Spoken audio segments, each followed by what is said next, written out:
Tá começando o Acane, o podcast que tem muito a dizer. Eu sou o Jorge Guerra e hoje eu estou aqui com a Verde Vilela, Bom dia, boa tarde, boa noite a todos. com o Lino Gabriel, E aí, galera, beleza? com a Laís Ecaia Oi, gente, tudo bem com vocês?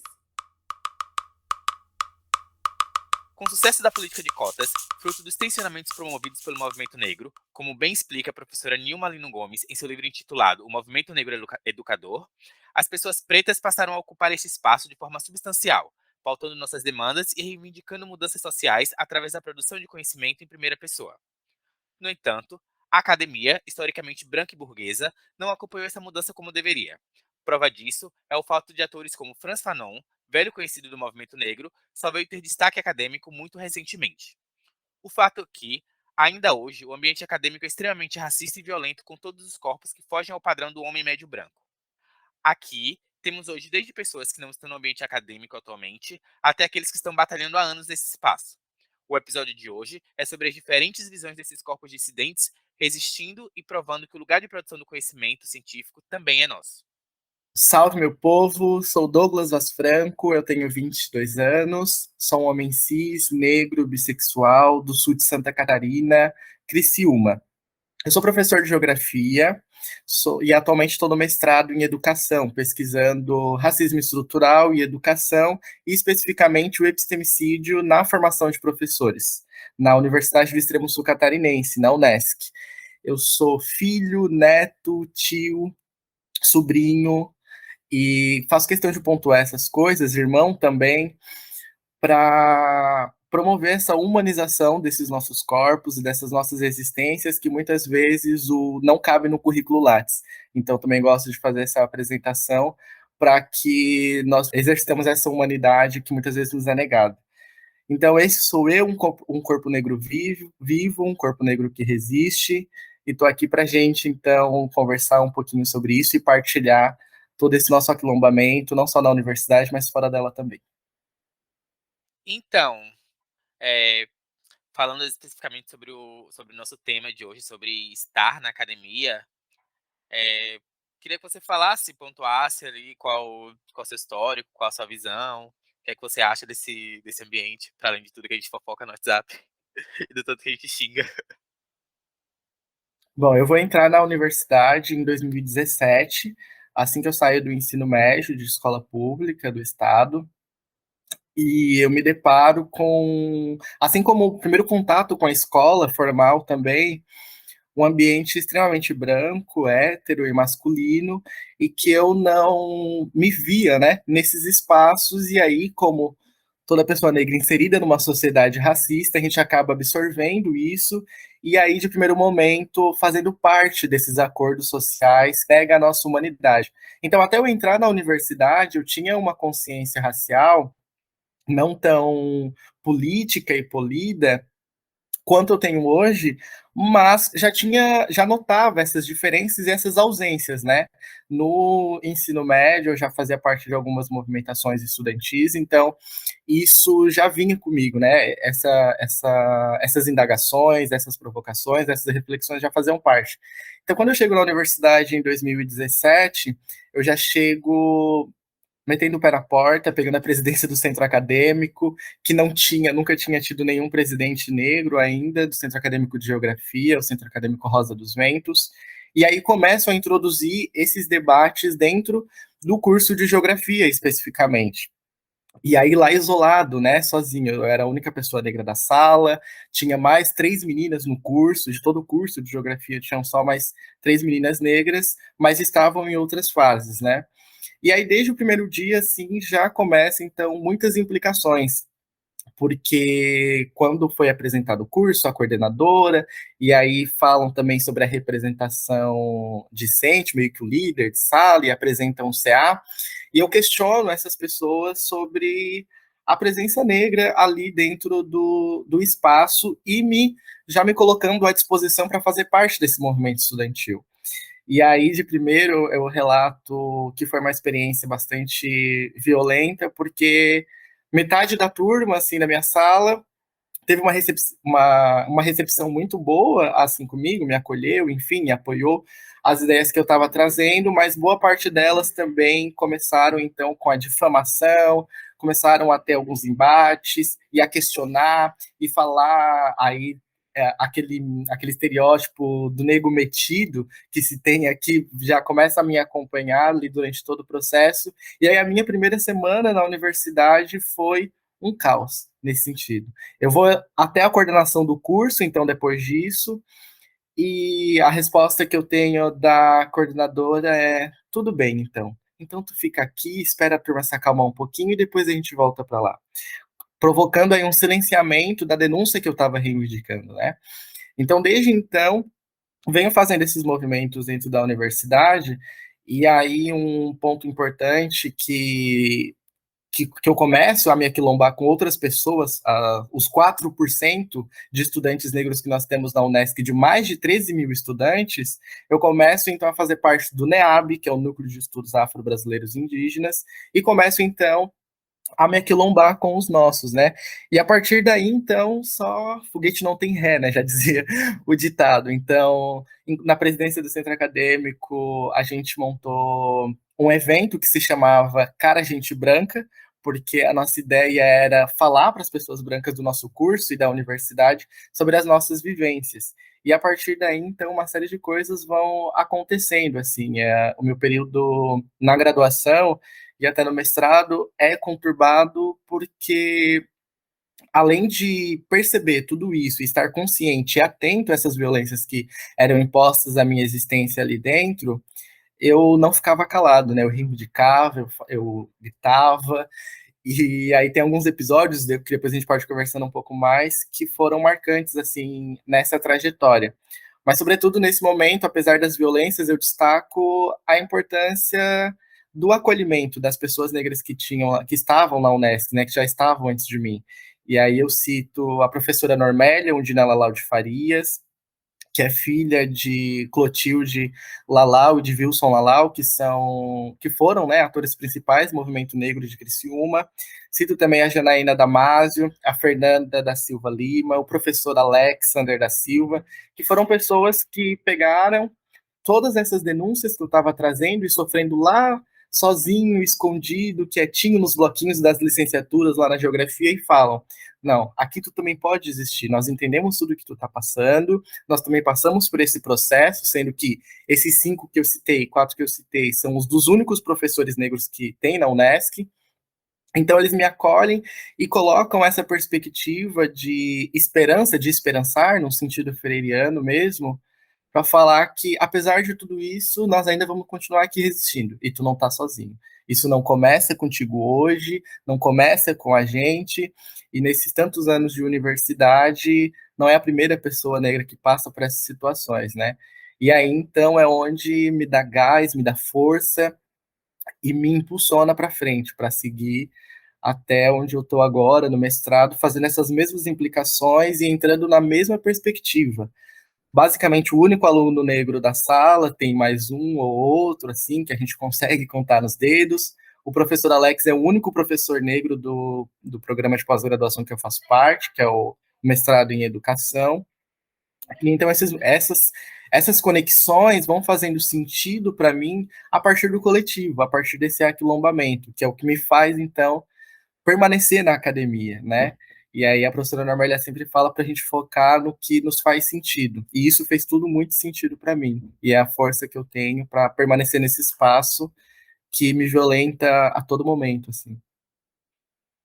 Eu quero contar um pouquinho da minha experiência. Até porque de vocês eu sou a única que fiz somente a graduação, e agora eu estou numa pós e no MBA, mas eu levei 9 anos para retornar para o estudo formal, né, depois de fazer a graduação. Na verdade, eu comecei a fazer a graduação de gestão de marketing, quase concluí, tranquei, fui fazer moda, 2 graduações que eu era a única pessoa negra do ambiente, principalmente quando a gente está falando desses temas, né, nessa temática que é design, moda, que é um lugar que não é visto para pessoas negras, que é um lugar que quase que a gente não tivesse a necessidade de existir nesse lugar de pensar, né? Pensar a beleza e não só a beleza, usabilidade, pensar a identidade, pensar outras formas de expressões. Então, é um lugar de completo apagamento de pessoas negras, né? Porque eu vejo muito que existe um incentivo direto para que a gente faça áreas de licenciatura, principalmente, né? Porque é algo que tem uma maior possibilidade de concurso, e aí você tem uma possibilidade maior de passar em concurso, porque lá não vai pedir a foto, né? Lá você tem uma possibilidade de conseguir passar e conseguir acessar sem ser vetado por causa da sua cor. Eu sei que isso era, até pouco tempo atrás, era um indicativo, né, das pessoas mais velhas. Faça a licenciatura que você não vai ficar desempregado. E eu tive a sorte de estar dentro de uma casa que eu tive liberdade para poder fazer o que eu quis fazer, independente se isso fosse dar certo ou não, né? Mas estar nesse ambiente de ser a única pessoa negra num curso de moda, que é um curso elitizado, que a gente vê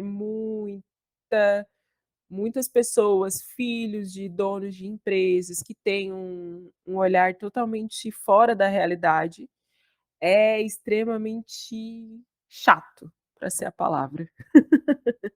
Eu acho que é a palavra mais adequada, sabe? Porque a gente fica olhando e tentando discutir, tentando olhar a sociedade, porque para mim fazer moda é olhar a sociedade. Como é que você quer? Eu fiz no Senai, então a gente tinha um olhar mais voltado para a indústria, né? Então, como você quer produzir para uma cadeia de pessoas que você não está nem olhando, que você não está nem pensando como sociedade, você não está olhando para a sociedade. Como que você quer produzir, vender para pessoas que você nem olha? Nem olha corpo, nem olha história, nem olha preferências, não olha nada. E aí quer trazer referências da moda eurocêntrica e, através disso, reproduzir uma coleção? É cansativo, sabe? Eu, pelo menos na minha turma, a gente teve uma aula, uma disciplina, sociologia, 2 créditos, para discutir sociedade, sabe? E aí eu lembro muito que em uma aula, uma menina ela teve a audácia de dizer que só fazia faculdade quem queria, porque tinha uma funcionária do pai dela que usava todo o salário para pagar a faculdade. Aí eu, né, respondi: mas ela consegue fazer a faculdade porque tem alguém que paga aluguel, a energia, a água, a alimentação. E aí ela consegue sim dar todo o dinheiro que ela recebe, que, gente, isso não faz nem sentido que alguém tem que abrir mão de todo um salário para poder fazer a faculdade. E aí ela só consegue isso porque alguém tem toda uma estrutura que consegue custear toda a estrutura, né? Então não tem como você simplesmente dizer que é só querer. Não é assim que as coisas funcionam. E é só você dar uma olhadinha ao seu redor e ver que não tem outras pessoas iguais a mim aqui, sabe? Então, assim, só esse questionamento, só sair desse lugarzinho, a gente consegue ver que existe ausência de pessoas. E essa ausência existe realmente só porque não quer, sabe? Então, assim, é um lugar que eu acho que eu desisti, sabe? Eu fiquei muito tempo resistente para voltar. Para mim, eu tive essa dificuldade, né, de retornar para esse ambiente e, de fato, eu não retornei porque as minhas aulas são todas online. Então, acabei não retornando para esse ambiente porque eu acho ele um ambiente um pouco violento, né? Um pouco não, muito violento. E aí, é interessante como essa violência acaba afastando a gente. Não afasta a gente do conhecimento, porque não é isso, né? Eu sou uma pessoa que busca aprender de diversas formas, mas também me impede hoje de querer fazer um mestrado, por exemplo, como vocês estão, ou fazer um doutorado, como o Lino tá, sabe? Porque é um lugar que não me cabe mais. Essa caixinha, esse formato, essa estrutura, sabe? Tem que fazer isso, assim, assim, assado, tem que escrever dessa forma, para mim não me cabe mais. E isso também diz das pessoas que a gente vai perdendo pelo caminho, né? Porque eu acho, de verdade, assim, eu fico chateada de quando eu vou ler alguns textos e eu fico assim, eu leio uma vez, daí eu leio 2 vezes, eu leio 3 vezes, tipo: "Ah, que merda, cara, eu me sinto burra", e eu sei que eu não sou, sabe. E aí isso deixa muito claro que a ideia é excluir as pessoas, né, e é distanciar. E me preocupa toda vez que a gente começa a ir para esse lugar, né, das leituras e tudo mais, e a gente começa a falar de um jeito que não é mais acessível para todo mundo. E não é acessível aos nossos, né. E isso é muito mais complexo. Enfim, é isso. Acho que me atrapalhei um pouquinho, mas eu vou contar um pouco da experiência que foi. Então, eu acho que nesse rolê todo, eu tô mais próximo da Laís do que do resto do pessoal, porque eu fiz a graduação ali em 2014 a 2018, cria do ProUni, graças a Deus, tá, gente? Bolsa 100%, não paguei nada, nem a matrícula. É, e aí, o mesmo rolê que a gente já sabe, né? Criciúma, uma cidade no sul de Santa Catarina, extremamente branca, num curso de direito. Então, tipo assim, é um espaço. E assim, como a academia é um espaço em que a violência é a regra pra gente. Porque, tipo assim, são são do mínimo, do básico, e assim, e é o que o Douglas falou, assim, né, que é, tipo assim, se você não buscar se aquilombar, se você não buscar os seus, pra você desistir ou pra você enlouquecer naquele espaço, é 2 toques, sabe. Porque é um espaço que tá o tempo inteiro dizendo que ali não é pra você estar ali, que eles não sabem o que é que deu errado pra que você consiga estar ali, e que eles não vão fazer o mínimo esforço para que você permaneça. E aí, se você quiser permanecer, além de ter que dar conta de estudo, de leitura, de matéria, do que seja, você tem que dar conta de como é que você vai responder a todas essas violências. Se você vai brigar todo dia, o tempo inteiro, todas as aulas, toda vez que você ouvir um absurdo, se você vai comprar briga com um professor X que fala, que acha que pode falar qualquer coisa, você vai comprar briga com coordenação, e aí como é que fica? E a saúde mental? E o trabalho. Enfim, é um espaço absolutamente violento. E aí agora, depois da graduação, né, formei em 2018, e aí fui. Na verdade, sempre tive ali meio que tangenciando, né? Tava nos grupos de estudo e tal, participava dos eventos, mas não tinha decidido ainda voltar para estudar. E aí esse ano eu voltei agora nesse semestre, estou no primeiro semestre do mestrado, e enfim, em que pese esteja gostando, é aquela velha história, né? De vez em quando, como eu falei ali no começo, eu chamo o Douglas no WhatsApp pra. Que às vezes o que sobra, às vezes é tipo, rir, sabe? É tipo assim, ai, amigo, você não sabe o que eu acabei de escutar na aula de hoje que essa branca falou. E, assim, e que se não for assim, é enlouquecedor, assim. E já é uma batalha, todo um percurso, um preparamento psicológico quando a gente acessa, né? Pensa em acessar esses espaços. Então já é difícil tu conseguir fazer a matrícula, tu conseguir minimamente garantir lá formalmente a tua presença naquele espaço. Aí tu chega no espaço e só vai aumentando, né? As violências, assim. Eu consigo agora pensar, e depois de ter passado pela experiência da graduação, né, associar muito o que a Sueli Carnelli vai falar na tese de doutorado dela sobre o epistemicídio, dessa anulação, que a estratégia mesmo é de controle e anulação do sujeito político, ou seja, dessas pessoas e dessas identidades que não estavam lá acessando aqueles espaços antes, né? Aí, no primeiro dia de aula, eu tô lá na sala e chega a turma de veteranos, né, das fases posteriores para aplicar o tal trote. E aí já é toda aquela tensão que o trote em si já coloca em cima das pessoas que estão chegando ali, enquanto calouras, né? E para piorar ainda toda a situação, a dinâmica era a seguinte: chamava um calouro lá na frente e fazia uma pergunta da área da geografia. Ah, e o que é relevo? O que é clima? E se você errasse a pergunta, eles pintavam o rosto da pessoa e botavam uma plaquinha com o apelido. todas, absolutamente todas as perguntas tinham a ver com a geografia, tipo, o que que é relevo, o que que é clima, o que que é ponto zênite, umas coisas que os veteranos já estavam familiarizados e a gente ainda não, com o ensino médio, somente com o ensino médio, né? Quando chegou na minha vez, a pergunta foi: quem foi Milton Santos? Eu tô chegando no primeiro dia do curso e ao mesmo tempo que eles supõem, né, a gente começa a analisar aí o que essa pergunta esconde. Eles supõem que por eu ser uma pessoa negra, eu deva conhecer, eu preciso conhecer o Milton Santos, que foi a única referência negra geográfica que a Academia Eurocêntrica tolerou ali dentro das discussões para debater espaço, cidade, território, economia, enfim. Eu fico com eu não sei responder a pergunta, não respondo, acabo sendo pintado e colocado uma plaquinha, e aí a plaquinha vem, eu achei muito parecido ele com o Chris, do Todo Mundo Odeia o Chris. E aí lá vem a plaquinha colocado no meu peito com Todo Mundo Odeia o Chris.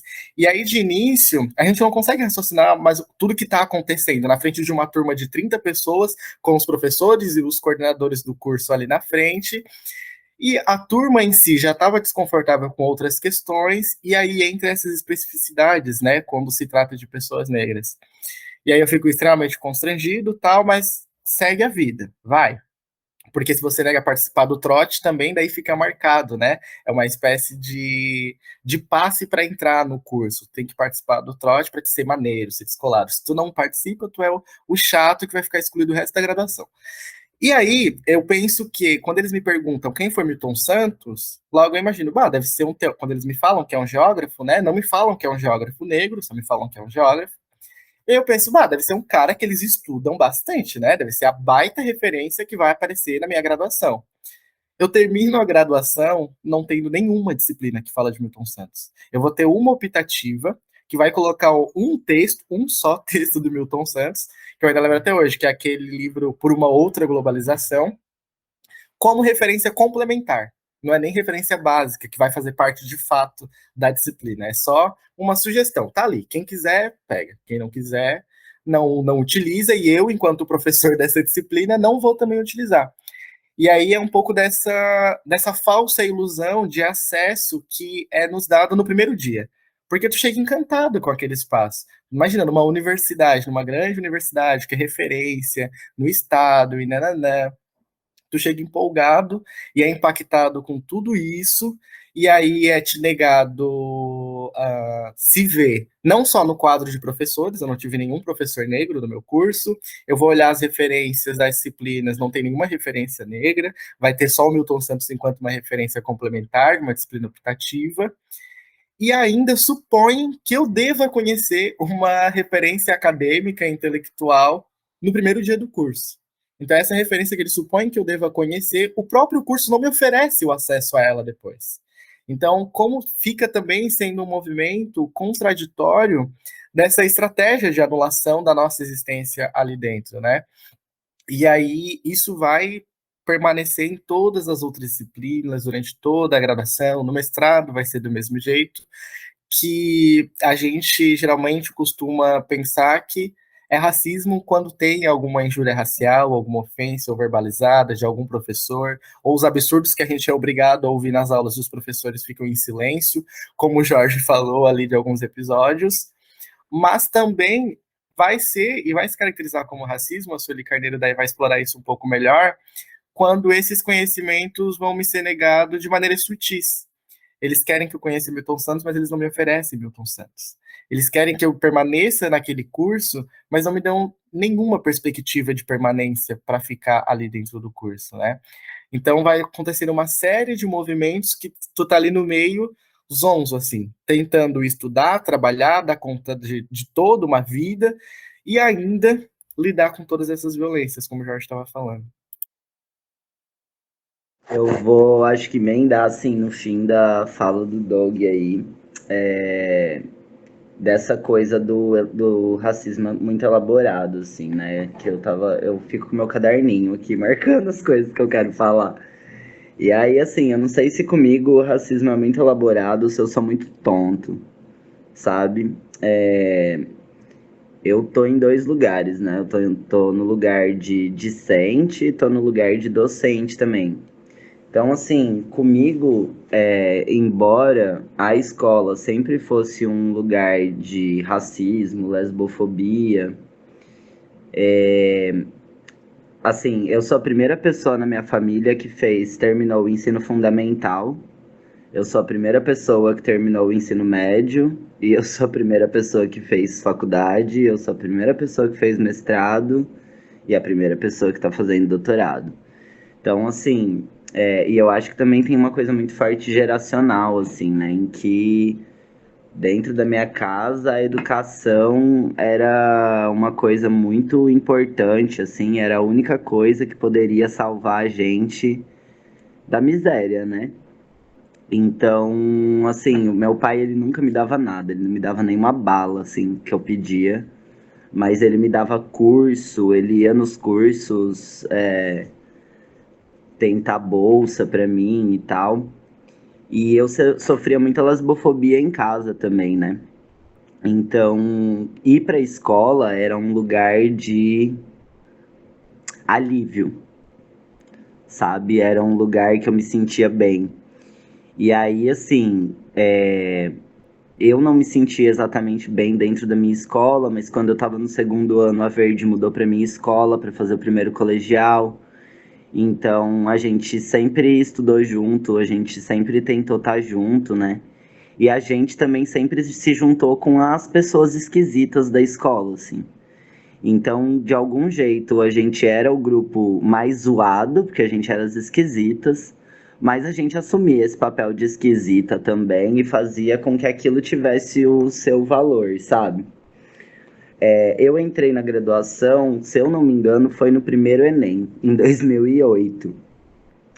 E aí a primeira coisa que fizeram, eu tava até falando com a Verde esses dias, que a primeira coisa que fizeram foi enfiar minha cabeça embaixo da água pra arrumar meu cabelo, né? Então, assim, o racismo ele começa desde os primeiros episódios, mas assim como a Laís, eu fiz moda, né? E assim, eu nunca fui justamente de ficar nos grupinhos pop. E aí hoje a gente vai dar nome pra isso, né? Racismo, lesbofobia, misoginia também, né? Mas eu não entendi, assim, por que eu não era pop, sabe? Ao mesmo tempo, eu me juntava, assim, eu lembro que na faculdade, quando eu fui fazer moda, as pessoas que eram mais minhas amigas, assim, eram a Verde, claro, mas também, assim, era um tiozinho que era meio que segurança, que ele passava de bicicleta assoviando e eu passava horas conversando com ele. Tinha um outro rapaz que era da secretaria, que ele, apesar de trabalhar na secretaria, ele era um fotógrafo, e é um fotógrafo incrível, que é um cara preto também. Então, assim, isso aconteceu comigo na graduação, assim, foi uma graduação horrível. Todo ano eu queria desistir do curso de moda e fazer história e fazer outra coisa, porque era um ambiente que me fazia muito mal. Até eu chegar, tipo assim, no terceiro ano e falar, ai, caramba, falta só mais um, eu vou terminar essa porcaria aqui. Mas quando eu terminei nem o diploma eu fui buscar, sabe? Eu fui trabalhar no telemarketing e foi muito louco, assim, como quando eu mudei de área, que eu fui para ciências sociais, todo um outro mundo se abriu para mim. Quando, enfim, eu cheguei na UFSC também, e a minha transição foi muito tranquila. E a UFSC, no curso onde eu prestei mestrado. Bom, primeiro que eu comecei já num núcleo que era de identidade de gênero e sexualidades. Então, assim, eu tava num espaço muito seguro em relação à minha identidade de gênero. Quando eu transicionei, foi muito tranquilo e os meus colegas super me entenderam. Eu também, nessa época, era muito amigo, tipo, da galera da faxina, então eu ia tomar café com a galera da faxina e ficava lá na salinha conversando com o pessoal e tal. E foi muito assim, muito louco, porque eu cheguei um dia e falei, olha, meu nome agora é Gabriel, né? Que foi o primeiro que eu escolhi, depois que eu escolhi Lino Gabriel, mas eu falei assim, meu nome é Gabriel. E aí, tipo, todo mundo da salinha falou, beleza, seu nome é Gabriel. E aí, tipo, professoras, assim, desse curso já questionaram minha transição, sabe? Então, teve uma outra questão também, que era das cotas, então já tinha cota. Só que eu lembro que, tipo, no meu mestrado eu me sentia muito mal, embora tivessem pessoas pretas na sala, porque embora elas fossem pessoas pretas, elas tinham uma outra condição social e ou de estudo mesmo que a minha, sabe? Tipo, na moda a galera não lia textos. E a galera, tipo, do meu curso tinha se formado em antropologia, em outros cursos que, tipo, tinham uma super leitura e uma base que, mano, não tinha a menor ideia do que tava rolando ali, tá ligado? E aí, assim, ao mesmo tempo, tipo, era um lugar que eu me sentia super deslocado, como diz a Laís, eu me sentia super burro, assim. E aí, na minha experiência do doutorado, já foi muito diferente, assim, tipo, primeiro que eu e outras pessoas pretas não precisamos de cota, então a nossa turma já tinha uma galera preta, só eu sou trans ainda, mas, tipo, agora em outras turmas já estão entrando uma galera trans. Então, tipo, isso de eu ter ido para uma área diferente, né, nesse caso, para esse lugar da antropologia e tal, também me deixou mais confortável de existir, assim. E não é que não existisse, né, racismo, transfobia, mas talvez eles fossem de uma forma mais elaborada ou com menos, com uma violência mais sutil do que eu já tinha passado na faculdade, fazendo moda, por exemplo, né. E aí, assim, comecei a perceber que nesses espaços acadêmicos as pessoas me chamavam só para falar sobre ser trans e não sobre teoria trans, para falar sobre ser preto e não sobre teoria preta, sabe? E todas as vezes trabalhos não remunerados, né? Mas para além disso, assim, quando essas coisas já estavam mais ou menos superadas, né? Ou seja, tipo, agora eu já consegui construir uma carreira que tem um certo círculo que acompanha meu trabalho acadêmico, né? Eu já não falo mais só como objeto, embora ainda sejam trabalhos não remunerados, até porque eu já tenho meu trabalho remunerado como professor. Mas é isso, a galera às vezes lê e põe na bibliografia, mas não pratica, né? E aí, assim, eu acho que tem uma diferença de classe social também e de poder, porque tem uma galera que se torna muito arrogante, assim, nesses espaços, né? Mas de qualquer forma, e para finalizar, assim, tem outras coisas para falar, mas para finalizar, esse espaço acadêmico foi o espaço também que me possibilitou várias outras coisas. Inclusive isso que a Laís falou de passar num concurso e estar agora num lugar como docente e poder fazer algumas outras mudanças por dentro, né? Que também vão variar muito, assim, de quem rechaça meu trabalho, de quem adora meu trabalho, enfim. Mas aprender essa linguagem acadêmica, e é por isso que eu gosto de estar dentro da universidade, porque assim, eu também não consigo ler um texto sozinho. Inclusive do Fanon, que, tipo, o cara é psiquiatra, tá ligado? Escreve em francês, é um inferno, mano, porque existe francês no universo, sabe? A galera fala de um jeito, tipo, só fala o bagulho, mano, não precisa ficar enrolando pra falar o bagulho, tá ligado? E assim, traduções super difíceis e tal, mas sobre aprender a falar a língua do opressor, assim, né? O Fanon, quando escreve dessa forma difícil e tal, ele também precisa escrever de forma a mostrar para a branquitude, para as outras pessoas, que ele tá a par desses códigos, né? Então, assim, eu acho que cada formato tem os seus códigos, né? É da hora, tipo, eu acho que podem surgir vários podcasts e me faz muita falta de podcasts sobre discussão de texto, sabe? Discussão de autor e tal. E aí tem aqueles funkeiros cult, por exemplo, que eu acho da hora pra caramba, que os caras vão fazer um outro tipo de tradução para um outro tipo de mídia, né? Então, assim, eu acho que são lugares importantes. A universidade ainda é um lugar importante, ainda é um lugar que tira a gente da miséria, né? E que dá algumas possibilidades que elas não estão garantidas, obviamente. Mas assim, eu sou docente hoje por política de cota, né? Eu passei como professor por política de cota, então assim, nós também como professores estamos aumentando em número. Já existem alguns professores trans, né? Algumas professoras trans em universidades públicas, isso é muito importante também, em privadas também, enfim, onde for, né? Mas eu acho, assim, que da minha experiência, né, lá do meu ensino médio, da minha graduação, para o meu mestrado e para o doutorado, eu vejo a cara da universidade mudando, porque a gente está ocupando outros lugares, né? É igual a Laís falou assim, mano, quem diria, tipo assim, 4 pessoas aqui que estão fazendo seu mestrado, que finalizaram seu mestrado, que estão finalizando seu mestrado. Tipo, é importante a gente ter esses títulos também, não é a única saída, né? Mas é importante também, é importante isso. Tipo, a hora que eu tiver com meu doutorado, vai ter branco que vai ter que me chamar de doutor sim, tá ligado? Gente, compartilhando com vocês um pouquinho da minha experiência na academia. Eu acho que ninguém falou disso aqui, mas acho que todo mundo conduziu a esse ponto, de que eu acho que ela não é boa ou ruim, né, a universidade, sem fugir desses binarismos, mas como ela é intensa e como ela é importante dentro das nossas vidas. É, eu estudei a correção do Lino, não foi no primeiro colegial, que eu fui para esse colégio, foi para o segundo colegial, porque eu estudei boa parte da minha vida em colégio público.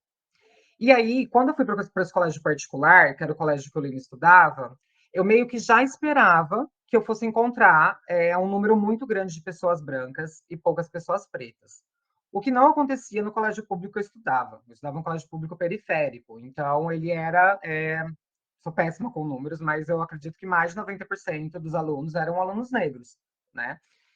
E quando eu entrei na universidade, eu tomei um susto de verdade, assim, porque eu me deparei com isso, de que eu não era a única, tinha eu e mais uma amiga minha, que eram pessoas pretas, ambas pessoas pretas de pele clara, e eu falei, tipo, uou, foi quando a gente começa a colocar o pé no chão e ver, assim, onde estão essas pessoas pretas aqui dentro.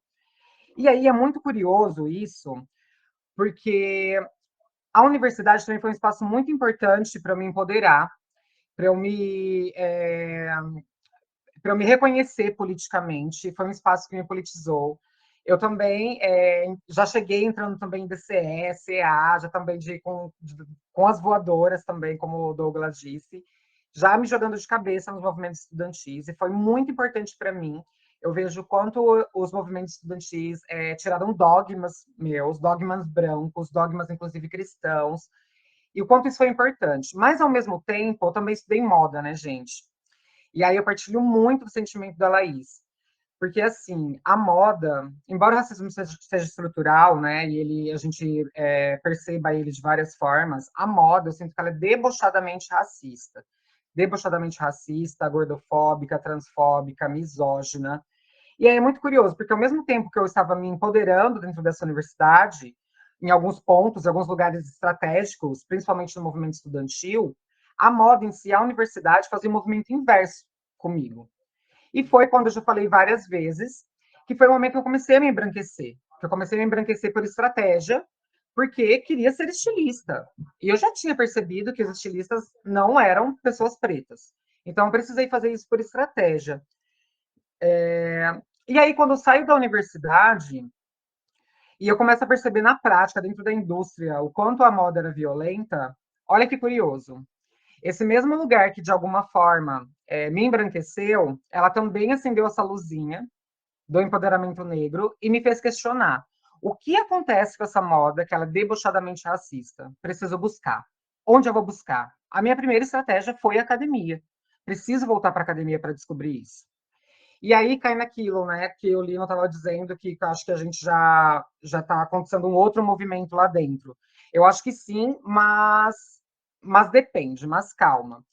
Porque quando eu voltei para a universidade, eu achei que, nossa, ela fosse ser a salvadora da nação, ela fosse resolver todos os meus problemas. E, na verdade, eu descobri que ela ainda era muito racista. O que estava mudando, que eu percebi, na verdade, eram os alunos. Porque os professores, aqueles que estão lá, né, tipo, estabilizados, lá naqueles cargos concursados, brancos, muito pouco deles estão interessados em trazer teorias raciais e compreender e saber lidar com os nossos corpos nesses espaços. E de lá para cá, muitos episódios racistas que venham passando dentro da academia, dentro do mestrado também. E a importância nesse momento do que o Douglas e Jorge trouxe, né? A gente se aliar e debochar mesmo, às vezes é necessário a gente, tipo, chegar numa amiga e falar, ai, mana, ouve isso, ai, branquice. É importante que a gente faça isso também, para a gente conseguir se manter dentro desses espaços. E aí eu percebo isso, que esse movimento que os professores ainda estão muito mais parados nesse tempo, mas os alunos, o movimento estudantil, já está um pouco mais encaminhado. Nesses 2 anos agora de mestrado, já passei por episódios bastante constrangedores. Vou contar sim, vou expor sim. Um deles eu achei muito problemático. Uma vez eu tinha saído do banho, linda, maravilhosa, as cacheadas vão me entender. Sabe aquele dia que nossos cachos estão perfeitos? Gente, estava me sentindo a hostess de Wakanda, sabe? Tipo, tã. E aí, a professora, uma professora branca, nesse dia estava o cabelo solto, porque geralmente eu sempre estava com o cabelo preso, e ela me manda. Ai, hoje verde está descabelado. 2 problemas. Primeiro, que ela errou meu pronome, né? E outro, tipo assim, me chamando de descabelada na frente da sala. E aquilo, são momentos que a gente se sente tão impotente que a gente não consegue nem revidar, a gente não consegue nem retrucar. E aí a importância, né? Eu não retruquei na hora, mas já estava ali no off, que essa minha amiga preta falou: Meu Deus, olha isso que aconteceu com a gente e tal. Mas, e às vezes eu fico me questionando. Eu estou num momento também da minha pesquisa que eu fui obrigada, vou dizer assim, a entender de onde vem isso. E aí eu caí numa reflexão do Maldonato sobre o método cartesiano, sobre o discurso do método do René Descartes. Não sei se eu pronunciei certo, não sou obrigada a saber pronunciar o nome dos europeus também, mas que ele problematiza, né? Tipo, da frase penso, logo existo.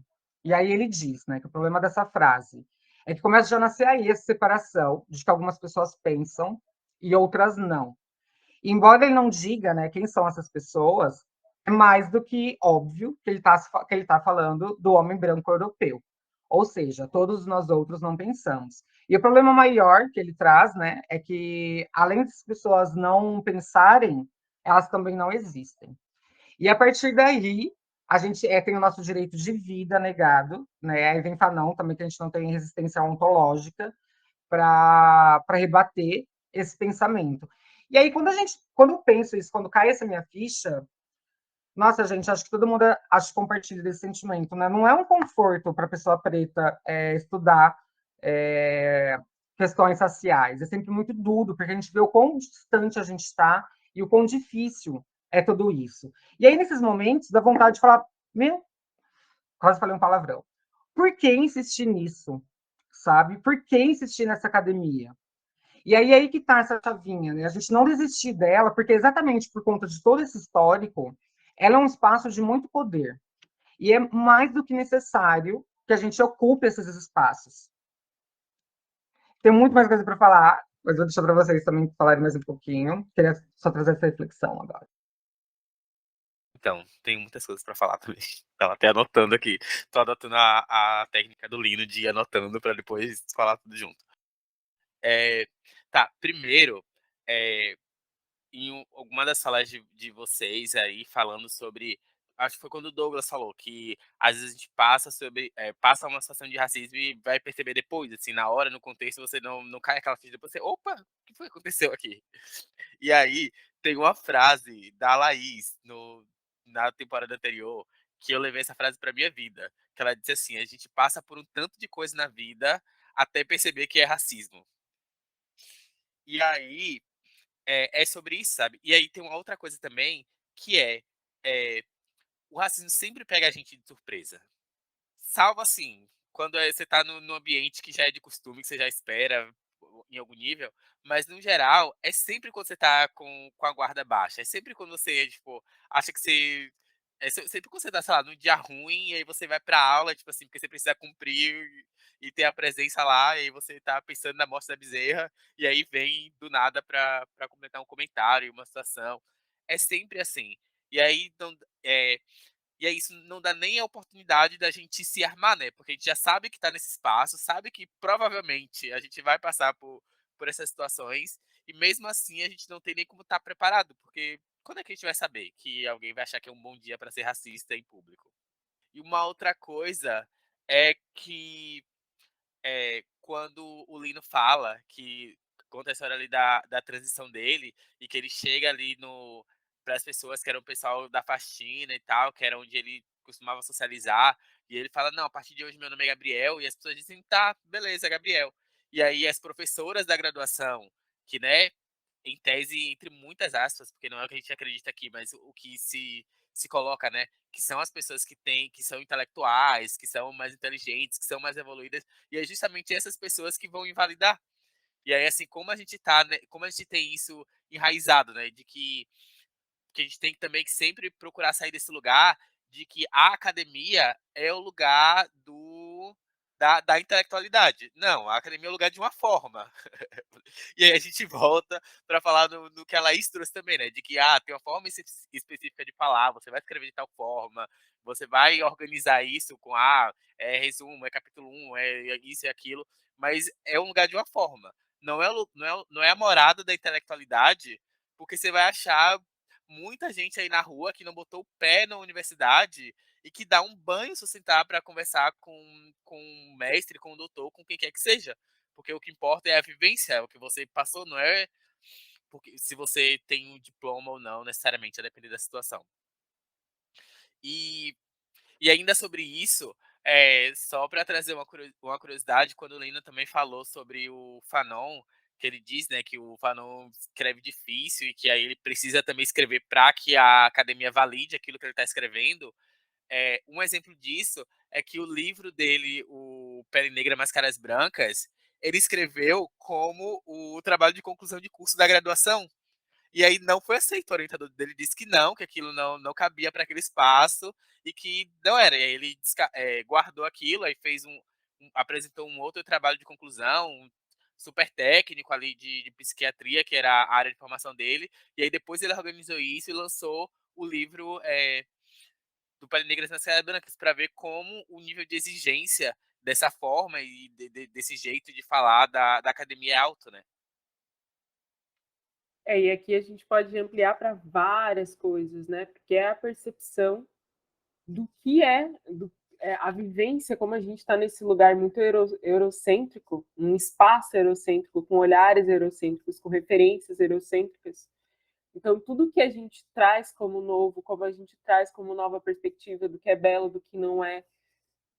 Eu lembro, eu estava numa conversa, num evento que eu estava expondo, em 2019, eu acho, e eu coincidiu que eu encontrei outras meninas que eram designer também, e aí uma delas estava contando a experiência de um rapaz nigeriano na faculdade que ela estudava em Brasília, que o professor, todos os trabalhos que ele fazia, o professor não achava esteticamente bonito, né? Mas qual era o olhar e a referência desse professor? E qual era o olhar e a referência desse aluno, do que é bonito, do que é feio, né? E aí a gente coloca uma pessoa ali avaliando essa estética e essa pessoa não consegue ampliar, né? Essa pessoa que deveria ser o avaliador e que deveria ter um olhar muito mais amplo. Isso também coloca a gente nos lugares que a gente pode se expressar ou que a gente tem que se encolher e encaixar dentro dessas caixinhas, né? Eu sou uma pessoa que eu sou muito a favor do ensino, eu sou muito a favor que mais e mais pessoas negras façam graduação, que mais e mais pessoas negras façam mestrado, doutorado, que eu acho sim que a gente precisa ter mais e mais acesso. Eu me preocupo bastante quando a gente está dentro desse momento agora, que a gente tem muita gente, muita não, né? A gente tem os influencers como os novos jogadores de futebol, onde antes as crianças sonhavam em ser jogadores de futebol para ganhar dinheiro e hoje as crianças sonham em ser influencer para ganhar dinheiro. E aí existe uma fuga do lugar do estudo, de carreiras, de outras profissões, porque a internet dá dinheiro. Só que, assim como jogador de futebol, não é todo mundo que ganhava dinheiro jogando futebol e não é todo mundo que ganha dinheiro sendo influencer, né?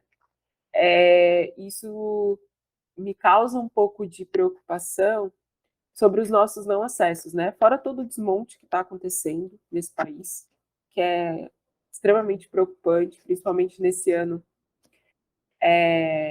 de, de votação para a renovação das cotas, que inclusive eu não ouvi mais falar nada sobre o assunto, diante de tantos escândalos que a gente tem nesse país todos os dias. Eu não ouvi mais nada sobre isso, né? E quanto mais próximo a gente fica da eleição, mais preocupante se torna uma pauta dessa, né? Porque eu não estudei por cota, porém eu tanto as cotas quanto o ProUni, eu conheci muita gente que só conseguiu fazer uma graduação, que só conseguiu fazer um mestrado, um doutorado, porque existe política de cota, porque existiu o ProUni, porque existiu política de acesso, né? E isso transformou a vida das pessoas negras a um tal lugar de que antes esse lugar não era nem acessível, não era nenhuma possibilidade. Se terminasse o ensino médio, era glória. E agora a gente consegue evoluir esse espaço, né? Então a gente consegue ter esse lugar como um tantinho, muito pequenininho, como um lugar também possível para a gente, enquanto pessoas negras, né? Porém, dito tudo isso, dizendo que eu sou a favor, dizendo que eu sou preocupada, nananana, eu passei a minha experiência sem ter o conhecimento da necessidade que eu tinha de me aquilombar, porque esse entendimento ele é recente, né? Então, eu começo a entender o quanto o aquilombamento ele é necessário para a permanência em alguns lugares agora. E todo o resto eu passei sendo a única menina negra da turma. Isso não é um lugar fácil de enfrentar, né? Então também é um lugar de violência. E eu entendo quando há a desistência de estar nesses espaços ou não querer de estar nesses espaços, né? Porque, cara, a gente passa uma vida inteira sendo violentados, né? Falando um pouco disso, assim, também, primeiro eu queria falar que nossas histórias se conectam em vários momentos, né? Eu também venho dessa perspectiva de ser o primeiro e único da família a acessar o ensino superior, e o quanto isso é dolorido, porque de início esse processo de que a Verde fala de embranquecimento enquanto estratégia é real. Então tu tá de segunda a sexta na universidade, passando por isso e se reinventando a todo momento para passar despercebido, para ficar quietinho e não ficar tão exposto a toda aquela violência. E aí você chega no final de semana para ver a família e rola um estranhamento, assim. Eu lembro que a minha família morava no Morro da Fumaça, quando eu estava na graduação, e eu tive que vir morar sozinho em Criciúma para conseguir fazer a faculdade, porque era muito pesado de uma cidade para outra e tal. E aí, todo final de semana, quando eu voltava, parecia que eu não fazia mais parte daquele lugar, né? E aí fica aquela sensação de eu não faço parte da universidade, mas eu volto para minha casa e eu também não me sinto mais parte disso, porque as duas coisas parecem ser tão distantes, tão diferentes, o jeito como tu fala, o jeito como tu se comporta, se veste, tudo isso. E aí isso também me parece uma das violências assim mais severas, né, que a gente vai passar nesse lugar. E aí também eu acho bizarro o quanto esse espaço o tempo todo nega a nossa existência e tenta nos expulsar de lá de todas as formas, seja de formas sutis ou de formas mais exacerbadas. E é bizarro porque a universidade sempre foi nossa. A primeira universidade do mundo vem do continente africano. Kemet, que é o antigo Egito, era a capital do mundo do conhecimento. Então, tudo isso é uma, uma inversão da história, é uma historinha criada na cabeça da branquitude, especialmente brasileira, de achar que aquele lugar é deles, exclusivamente deles, que faz com que a gente queira desistir o tempo todo dali. E aí essa foi uma chavinha que eu virei assim para mim na minha trajetória, para como estratégia de permanecer ali naquele espaço mesmo, né? Mas então, peraí, eu tô passando por tudo isso, tô querendo desistir, por quê? A minha mãe sempre falou que a educação era essa estratégia de sobrevivência, né? E de manutenção da vida. E aí eu começo também a reparar o quanto esses outros saberes, que daí a gente chega na universidade e foca nos artigos científicos, nas coisas ali que a academia produz, e tudo que nos foi ensinado até então pela nossa família, pelas nossas ancestrais, pelas avós, pelos avós, pelas mães, parece não estar muito conectado. E aí, quando eu começo a estudar racismo, raça, negritude na universidade, eu começo a perceber que, na verdade, o primeiro contato com esse assunto e com essa produção de conhecimento antirracista, eu tive na minha família. A mãe nunca deixou eu sair de casa sem estar com a identidade no bolso. Eu não podia ir na esquina sem a identidade no bolso. E daí eu começo a lembrar do Mano Brown contando a mesma história, do Emicida falando da mesma história, e nós estamos em lugares muito diferentes, né? E épocas também muito diferentes. Então, o Jorge começar também o episódio citando Nilma Lino Gomes com o livro Movimento Negro Educador, também me faz lembrar disso, assim, né?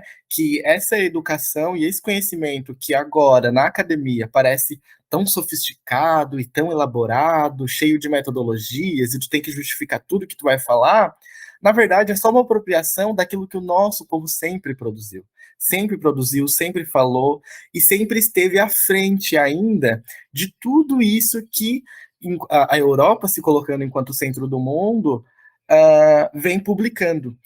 E aí eu também queria fazer um pouco de gancho com o que a Verde fala do Descartes, do penso logo existo, o quão isso é violento porque acaba excluindo toda a nossa corporalidade dentro do processo de conhecimento, né? Então, o que eu sinto não me torna ser humano, eu não existo com o que eu sinto, as experiências e os lugares que eu habito não me torna humano e não me torna a minha existência válida.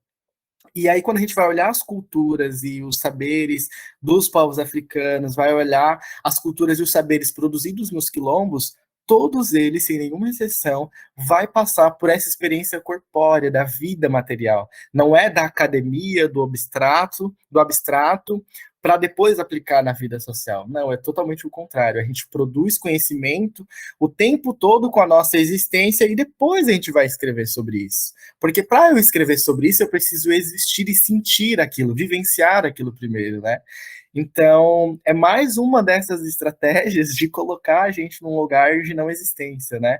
De colocar tudo isso numa caixinha específica que parece inalcançável para a gente. E aí, também fazendo um gancho com o rolê do Fanon, falar difícil ali e tal, essa história, me lembro quando o Derrida, e a ideia de Jamila Ribeiro vai citar o Derrida para falar que linguagem também é poder. Então, quando a gente está falando dessa forma, e a academia só apresenta os textos dessa forma para a gente, ela está falando de uma maneira bem clara, bem nítida, na verdade, e bem clara mesmo, no sentido claro, porque é branca, e essa brancura que insiste em permanecer como exclusiva e única na produção de conhecimento para falar. Aí eu vou falar desse jeito porque assim vocês não vão entender. Eu estou escolhendo com quem eu vou conversar.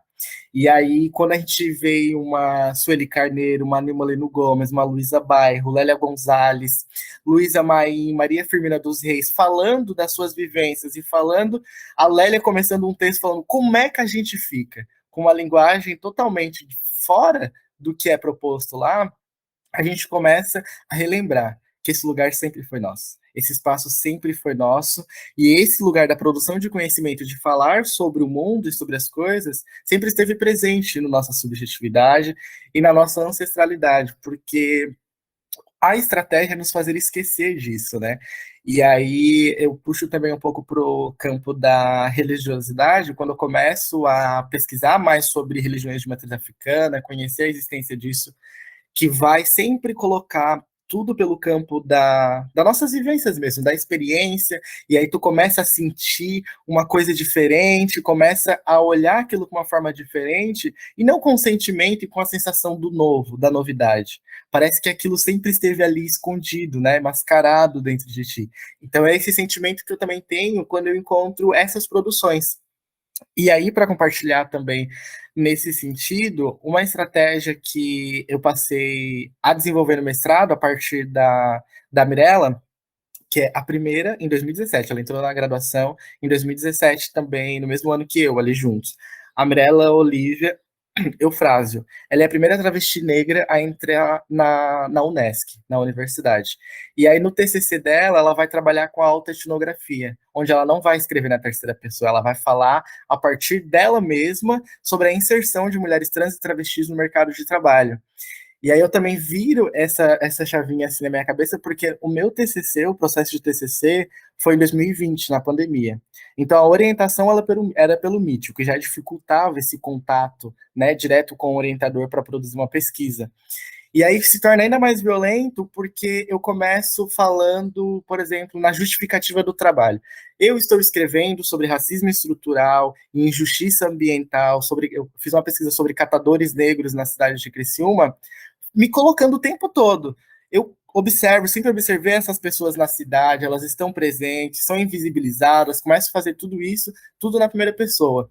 E aí a resposta que eu vou ter da pessoa responsável pela disciplina do TCC é selecionar tudo, colocar em vermelho e falar, falta referência. Como assim falta referência? Eu não vivo nessa cidade, eu não estou enxergando tudo isso. Como que eu aqui na graduação, que já entrei nesse espaço para validar a minha existência enquanto um professor, não consigo ainda, mesmo na última fase, pronto para pegar meu diploma, não me tornar uma referência de produção de conhecimento. Então, aí, no mestrado, para não passar por esse tipo de violência de novo, para não viver esse inferno de novo, eu desenvolvo e me aquilombo com a Mirelle, e sento com ela e falo, peraí, amiga, me ensina isso aí que tu tá fazendo, essa estratégia me parece que deu certo para ti. Então eu quero ver como é que funciona. E aí eu começo a escrever uma autoetnografia, que é a pesquisa de falar sobre uma determinada cultura, sobre um determinado povo, a partir de si mesmo, das suas próprias experiências. Começo a fazer isso para falar sobre o epistemicídio na formação de professores, porque senão eu ia ter que falar da universidade, das licenciaturas, na universidade que eu estudei, com os professores que eu também tive parte, mas me distanciar desse meu objeto de pesquisa. Porque daí, nessa relação, é colocado nesse lugar também do objeto, né? Precisa se distanciar do teu objeto. Como se a gente não estivesse pesquisando pessoas. E não é nunca sujeito e objeto. Pense que é sujeito e sujeito. Porque é assim que a gente vai produzir conhecimento. Porque quando a gente coloca no lugar do objeto, lembra um pouco lá o que Guerreiro Ramos estava falando sobre o negro tema. Que aí tu fala sobre todas essas populações, se torna especialista em negro, em negritude e tal, sem nem considerar essas pessoas ou ouvir essas pessoas. E a produção do conhecimento, a academia, quando a gente vai produzir essas pesquisas, é para promover um diálogo com a sociedade. Não é para falar verdades e falar, eu pesquisei o meu objeto de pesquisa e daí eu concluí isso. Não, isso não faz sentido, nunca fez sentido. Quando as filosofias, as disciplinas começaram a adentrar esse espaço da academia, nunca foi com essa intenção. Então, tudo isso faz com que a gente vá se distanciando cada vez mais desses saberes que a gente já adquiriu ao longo da nossa trajetória, ao longo da nossa existência, e ainda mais, né? O TCC parece esse momento e a dissertação é esse momento de fechamento assim da formação, que tu tem que colocar ali as suas experiências, como que foi o teu processo de pesquisa, como que foi a tua graduação, e nessa lógica de produção tu não consegue. Tu só sai ali, apresenta o TCC sobre um tema, às vezes, específico da tua área de conhecimento, né? E tá lá. Aí depois as pessoas vão enxergar o teu trabalho como se não tivesse sido, na verdade, um grande processo, longos 5, 4, 3 anos de graduação de sofrimento, porque tu não consegue se colocar ali naquela pesquisa, tu não consegue te ver também muitas vezes naquela pesquisa, e aí vem as crises de não conseguir produzir, de não conseguir escrever, de não conseguir entender os textos, mas não vai conseguir mesmo, não tem nada a ver com a tua realidade. Então acho que é um pouco disso, assim, né, que as nossas histórias se conectam, de ter esse start e pensar sobre todos esses saberes que a gente já produziu antes com a nossa família, com as nossas experiências, com os nossos pares na escola, e aí quando eu começo a pensar a minha pesquisa de mestrado, começa a me lembrar todas essas memórias do primeiro dia de aula da faculdade, de quando eu fui abordado pela coordenadora pedagógica lá no colégio, ela supondo que eu estava com cheiro de maconha, rolou isso também. Tudo isso começa a fazer muito sentido para mim, e aí a estratégia que eu vou fazer, né? Vou colocar tudo na dissertação. Se eu estou aqui gritando na universidade e ninguém está me ouvindo, eu vou colocar aqui e vai todo mundo saber, e vai ser publicado. Porque daí sim eu efetivo a minha existência, produzo uma pesquisa coerente com a minha realidade, mas ao mesmo tempo denuncio que essa universidade, que essa academia, que se diz tanto e preza tanto pela diversidade, pelo conhecimento, pelo ensino, pela pesquisa, pela extensão, e fala números e ganha prêmios e não sei o que, também fez parte dessa violência e não está desconecta da realidade. Porque se é estrutural e está na organicidade, na organização das instituições, por que que na universidade é diferente? Por que que na universidade eu não posso pontuar isso? Eu vou tentar pegar uns pontos que eu já tinha falado, assim, e juntar com. E tentar aprofundar algumas coisas também, né? Pegando do gancho do Douglas de novo, que foi a última pessoa que falou antes de mim, é só por isso, tá, gente? Não é nada pessoal, não. Eu amo todos vocês, não fiquem chateados. Mas, assim, eu acho importante pensar que existem diversas universidades, né, e diversos cursos. Embora a gente devesse poder estar em alguns lugares, eu acho que também é importante quando a gente puder, assim, né? Sei que nem todo mundo vai poder sair do lugar de onde vive e se mudar, né, e tal, mas assim, sempre quando puder, que a gente busque por lugares mais confortáveis, assim. Tem universidades que eu jamais estudaria, tem cursos que eu jamais faria, tipo, hoje eu jamais faria uma pós-graduação em moda. Tipo, jamais, sabe? Porque eu sei que. E assim, eu sou muito cadelinha de antropologia, assim. Vou bem cadelinha de antropologia. Porque quando eu falo que existem diversas universidades e diversos cursos, assim, foi um lugar, né? Foi um caminho que eu encontrei, esse lugar da antropologia, de usar o conhecimento como linguagem. Então, assim, eu sempre discuto, né, com colegas de outros cursos, assim, que a gente acha engraçado até essa lógica de escrever em terceira pessoa, porque no curso de antropologia, você escrever em terceira pessoa chega a ser um ato do absurdo, de achar que você é um ser neutro dentro de um contexto. Isso foi ultrapassado na década de 60, assim. E aí eu gosto muito de pensar, eu estudo moda, eu gosto de pensar moda através da antropologia por causa disso, né? Como às vezes a moda é importante, né? Como é importante, por exemplo, disseminar esse conhecimento da antropologia para os outros cursos, porque hello, que coisa muito fora de moda, sabe? Assim, para falar o mínimo. E aí eu gosto também de pensar o conhecimento não só como o conhecimento acadêmico, mas também justamente sobre essas outras linguagens que também são conhecimento e que a gente faz muito bem, né? Pessoas pretas fazemos muito bem. Então, o teatro, né?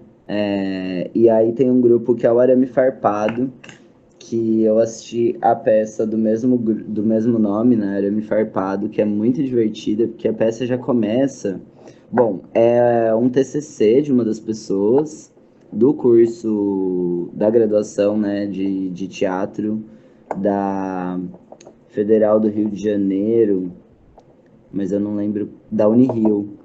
E aí é justamente sobre a experiência das pessoas pretas fazendo graduação em teatro, que é um curso altamente branco, burguês, né?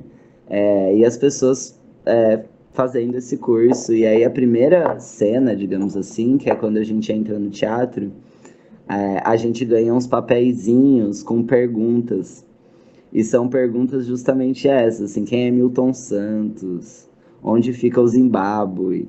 Sabe? Tipo, umas paradas assim, que a plateia, o pessoal diz, geralmente é branca, né? Então, rola uma inversão desses lugares, porque a universidade, como disse o Douglas, assim, exige que a gente saiba, entre sabendo algumas coisas, né? Como se todo mundo tivesse acesso ao mesmo tipo de informação. Então, assim, é diferente perguntar para nós aqui qual é o mapa dos Estados Unidos e pra galera que estudou comigo lá na escola que ia pra Disney 2 vezes por ano, mano. Tipo, a galera tem uma outra relação com a geografia dos lugares, ou mesmo que viajava de férias com a família pelo Brasil todo e sabia o que era um mangue, sabia o que é a Amazônia, sabe? Tipo, as pessoas não conhecem essas coisas pelo livro, sabe? Elas têm grana pra ir lá e conhecer as paradas, tá ligado? Enfim, de qualquer forma, a ciência hoje está sofrendo um ataque absolutamente violento.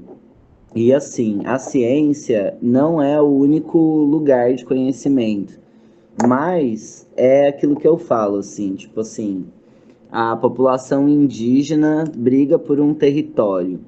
E aí, pela lei de quem que a população indígena tem que lutar pelo território? Pela própria lei da população indígena ou pela lei dos brancos, tá ligado?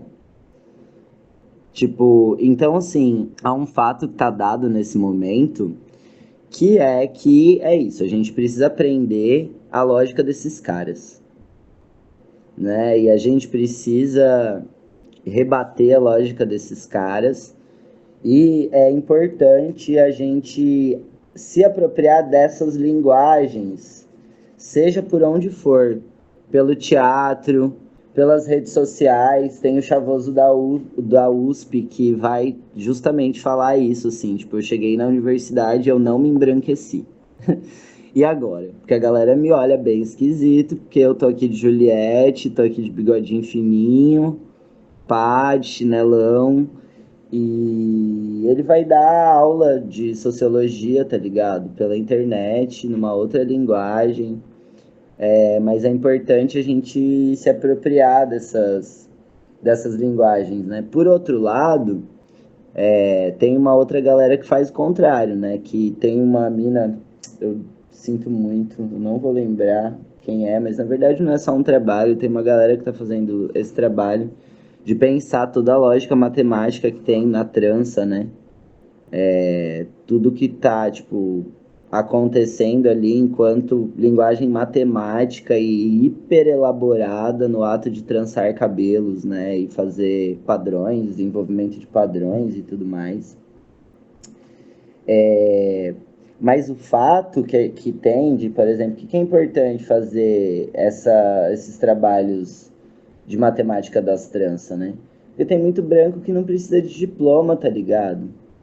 Tipo, tem uma galera aí que vai trampar na Globo e que não fez jornalismo, sabe? Tipo, eles estão. É isso que eu falo. Tipo, a galera adquire conhecimento como? Vivendo. Porque, mano, tipo, porque que a neta branca do Gil é cantora? Porque, porra, a mina mora com todo mundo que é cantor, porque, tipo, todo mundo vai na casa dela, tá ligado? Ela nasceu com Caetano Veloso. Tipo, como que eu vou competir conhecimento de música com essa galera, velho? Assim, né? E aí não só de música, mas de todo um universo político, né? Que essa galera viveu, que essa galera acessou.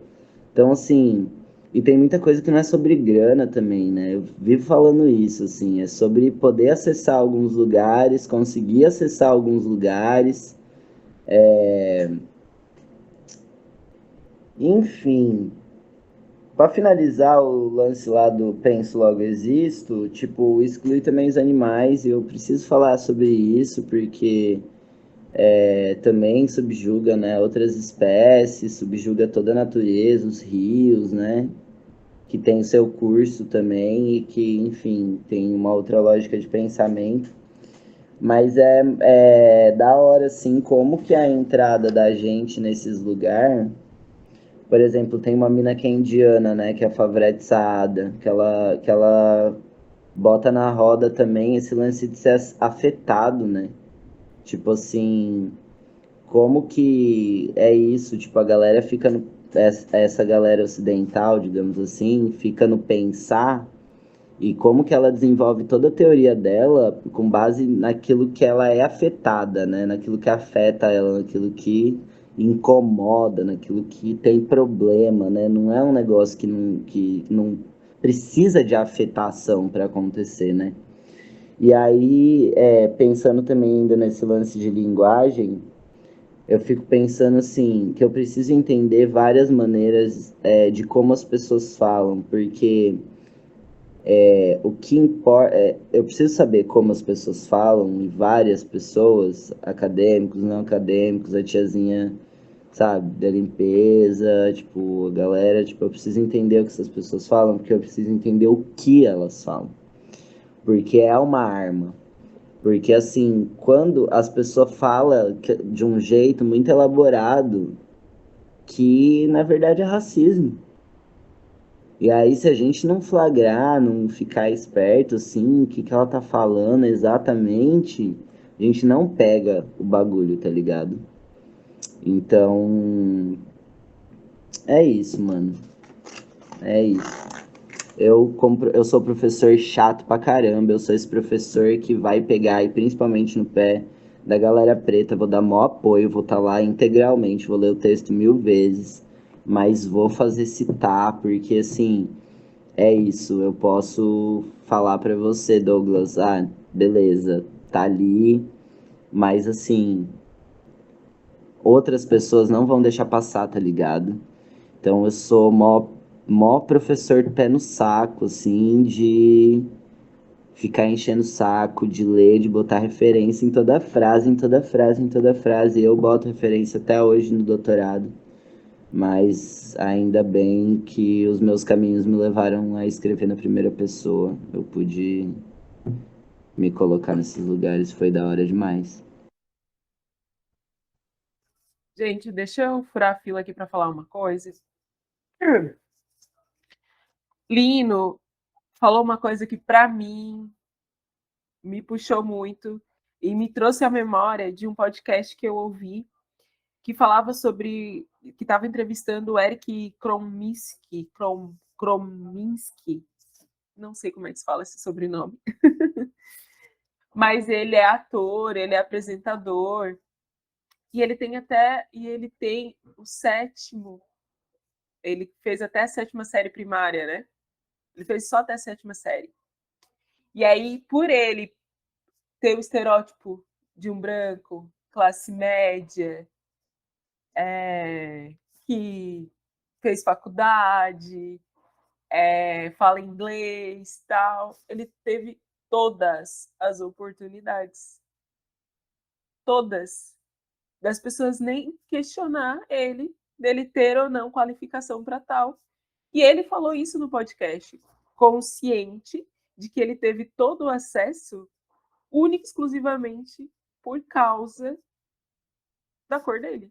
Só. Né? Sabe falar, mas se fosse uma pessoa preta, ia pedir tudo, tudo, tudo. Né? Ele não precisou. Ele teve que recusar alguns papéis, algumas oportunidades, porque as pessoas viam na certeza que ele sabia falar inglês e ele não sabe falar inglês. Mas as pessoas imaginavam de imediato, só pela imagem dele, que ele tinha tudo, né? E assim, onde que está o lugar do esforço também, né? Da gente ter que se esforçar 2, 3, 4, 5, 6 vezes mais, enquanto o outro só precisa existir. Cruel isso, né? É só um comentário. Rapidão, É, eu só ia... pra falar daqueles casos, tipo, da galera dos ministérios lá que não tinha nada e botava tudo nos currículos e tava tudo bem. Quando foi um cara preto e botou, fez lá o barato também, em quem que todo mundo subiu e montou? Um cara preto, que é óbvio, né, entre aspas, que ele é o que não tinha, mas todos os outros não ter, tá de boa. Eu ia pontuar também, né, que eu acho que existem vários tipos de discriminações e racismo dentro da academia. Alguns são mais sutis e outros são mais escrachados. E aí eu estava lembrando também de um outro episódio que me ocorreu, né, quando eu ainda era aluna especial, que eu fiz um trabalho de criação. E sou formada em moda na graduação, faço mestrado em moda. E atuei no mercado da moda por 10 anos, trabalhando com criação. E aí, quando eu fui entregar o trabalho de criação, o professor, tipo, ele se espantou com a qualidade do meu trabalho, de tipo, nossa, mas que pintura é essa? Você pintou no computador? Eu, não, pintei à mão. Nossa, mas suas pranchas, parece que você estudou moda por anos. Os alunos da graduação não fazem trabalho desse jeito. Pensei comigo. Ai, que bom, porque eu já passei da graduação, tenho 10 anos de experiência, sou modista. Tipo, o que leva a esse cara a pensar que eu não sou formada em moda, que eu não tenho atuação em moda? Para mim, raça total é uma das formas que é sutil, mas nem tanto, que é uma discriminação bastante direta. Mas tem outras que é o ponto que a gente já comentou aqui, que é o simples fato de não terem pessoas negras dentro da nossa universidade. Se mais da metade da população do Brasil é negra, por que que dentro da minha sala tem 2 pessoas negras? E aí eu fico pensando também o que é possível a gente fazer no meio disso tudo. A gente já entendeu que a academia é racista, já entendemos o que a gente pode fazer. Será que sozinho a gente consegue? Eu acho muito importante a gente se aquilombar sim, mas eu acho muito importante também a gente se aliar com brancos estratégicos, sabe, no meio dessa jornada. E aí cai muito no que a gente estava problematizando sobre essa questão do gênero do pronome, da primeira pessoa, segunda pessoa e tal. O meu programa é muito relutante quanto a isso. A gente tem uma disciplina de metodologia que eles pegam na nossa mão, eles te dão quais tópicos vão ser cada tópico seu. Tipo, nossa, um porre. E eu tive essa aliança com a minha orientadora, que bateu o pé, falou: não, a gente vai propor algo diferente, a gente vai fazer algo novo, o trabalho é nosso. E eu só pude fazer isso por conta dela. Porque se eu não tivesse me aliado com ela, eu não ia ter essa força para embater a universidade toda, para falar: não, eu vou propor, do que daqui eu vou escrever em primeira pessoa, daqui para frente, e simplesmente seguir. Não é assim que as coisas acontecem.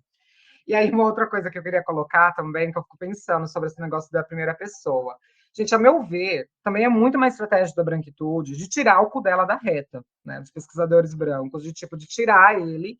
É mais do que simplesmente não ser neutro, é não querer se posicionar, é não querer dizer que pensa aquilo estar errado. Gente, eu não tenho o menor medo de estar errado, sabe? Eu não tenho o menor medo de estar certa ou errada, sabe? Eu trabalho com isso exatamente, eu trabalho também com a falha, eu também não tenho o menor problema em errar dentro da minha pesquisa e assumir os meus erros.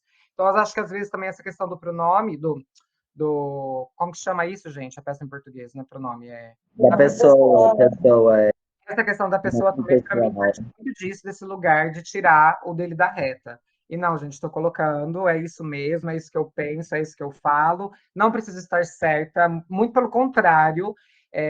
Quero pessoas que me confrontem, que tenham outras ideias e que abram esse diálogo para a gente. Essa questão também do que é conhecimento científico, que eu também venho feito, que Jorge pontuou, que eu também venho feito esse trabalho também dentro da minha dissertação. De citar outra, que também tem muito a ver com essa dificuldade da nossa linguagem. Gente, eu também tenho muita dificuldade em entender leituras acadêmicas. E aí o que eu faço? Aprendi com Lina, inclusive. Às vezes eu busco aulas mesmo na internet de pessoas, de professores incríveis que já falaram sobre isso. E na academia tem muito esse preconceito, tipo, é um videozinho do YouTube. Meu, um videozinho do YouTube com uma pessoa exímia nesse assunto, dando uma aula, que é mais forma de você conseguir absorver um conhecimento que assistindo uma aula. Bom, não sei, às vezes tem pessoas que têm mais facilidade com leitura. Eu, assistindo uma aula, aprendo muito melhor. Então, eu vou atrás mesmo, não tenho medo. E também das nossas próprias conversas de bar, quanto a gente produz conhecimento científico, quando a gente está produzindo conhecimento científico aqui, e o quanto eu tenho feito esse movimento também de trazer isso para dentro da minha dissertação. Gente, minha dissertação tem praticamente a primeira temporada inteira de Wakani. Vai falar que isso não é conhecimento científico? Olha o tanto de autor que a gente traz, olha as nossas vivências, olha o quanto é potente tudo isso que a gente traz. Vai ser conhecimento científico, sim. É bater na tecla e trazer isso também. Uma vez eu ouvi, o ano passado, uma pessoa dizer, numa palestra, que essa cervejinha que você está bebendo num bar não vai te levar a lugar nenhum, vai te colocar no segundo lugar de concurso público. Eu fico me perguntando com quem essa pessoa está bebendo, né? Porque aqui também estou tomando minha cervejinha, estou produzindo muito conhecimento científico. Eu acho que se você está bebendo numa conversa de bar, não está levando nada de produtivo, nada de científico para casa, talvez esteja na hora de você rever os seus amigos. Perfeito, perfeito. E esse rolê de tentar fazer uma pesquisa neutra e que não se coloca e tal, me lembrou também o que a Lélia vai falar naquele artigo de racismo e sexismo na cultura brasileira, que todo mundo pega mais a frase do lixo vai falar e numa boa. Só que antes dela dizer que o lixo vai falar, que nós, enquanto lidos como lixos da sociedade, vamos falar e numa boa, ela diz: aqui assumimos o ato de falar com todas as implicações. Porque nós não nos furtamos da responsabilidade de produzir e de falar sobre aquilo que nos toca. E aí me faz bastante sentido isso que a Verde coloca para pensar isso. E aí também faço conexão com o que o Lino fala sobre essa exigência, né, que ele fala na docência dele de exigir a citação e a referência mesmo. Acho extremamente importante porque a gente também ouve falar na academia de que não existem filósofos e grandes intelectuais negros e tal, então também é uma forma de a gente falar, peraí, não, mas 1983 a Lélia já estava falando isso. Em 1855, a Sojourner Truth, quando ela vai falar e questionar lá na Convenção das Mulheres em Ohio, e eu não sou uma mulher, ela já estava falando de interseccionalidade, lendo a sociedade, as formas de viver e estar na sociedade, muito antes de um tal de Karl Marx. Então, como assim nós não existimos aí, né? E aí, até aproveito do que a Carla Cotirene vai falar no livro da interseccionalidade, que as mulheres negras, as feministas negras, cunham a interseccionalidade para Exu nenhum beber mais da água de Marx, né, da água da Europa. Então, é um pouco disso, assim, também. E aí, nessa política de citação, que é um outro problema, né, uma outra violência, que tudo que a gente produz tem que se submeter a um CNPJ. Primeiro, para escrever um artigo, tu tem que estar para te publicar um artigo, né? Tu tem que estar numa universidade, tu tem que colocar o nome do teu orientador ali embaixo, porque ele é o doutor que vai validar aquilo que tu tá falando. E aí também a Meg, que é uma professora da UFPR, a Meg Rayara Gomes de Oliveira, ela vai criticar, inclusive, essa política de citação da ABNT, que vai colocar e fazer preferência do sobrenome, do último sobrenome, quando a gente for citar, né? E esse último sobrenome é de quem? Geralmente é de uma pessoa masculina, de um homem da família, e que daí ali a gente vai estar enaltecendo de novo e se negando de novo, colocando ali mais uma figura masculina, patriarcal, para validar o nosso conhecimento. E aí, no caso da gente, quanto pessoas negras, esse nosso sobrenome vem como herança lá na época da escravatura, com que os senhores de engenho colocavam e nomeavam essas pessoas a partir de si próprio, né? E daí tem alguns sobrenomes aí que a gente vai ver que, na verdade, só é essa herança da escravatura. Então, quando eu vou produzir minha pesquisa, estou lá falando sobre racismo e coloco o último sobrenome da pessoa, exaltando de novo aquela figura do colonizador, do patriarcal que me violenta e que ainda está presente aqui. Então, também é um outro tipo de violência que a gente passa por tentar produzir conhecimento de uma forma coerente e aí é barrado por um CNPJ de novo. Barrado por um CNPJ da universidade, que vai falar para ti se tu pode ou não publicar aquele artigo, aí vem o CNPJ da revista, que vai falar se aceita ou não aquele artigo, e mais o da a BNT, que vai dizer, não, tu não vai produzir conhecimento, tu não vai publicar nada falando que tu teve essa conversa numa roda de bar, como a Verde fala. Tu vai ter que citar ali um texto acadêmico e ainda colocar o último e o sobrenome da pessoa para, de novo, violentar tudo aquilo que tu já produziu, tudo aquilo que tu já vem fazendo e que parece fazer muito sentido para ti, mas que na verdade é só mais uma vez a gente ali tentando se esgueirar, rebolar com ginga dentro do sistema para sobreviver.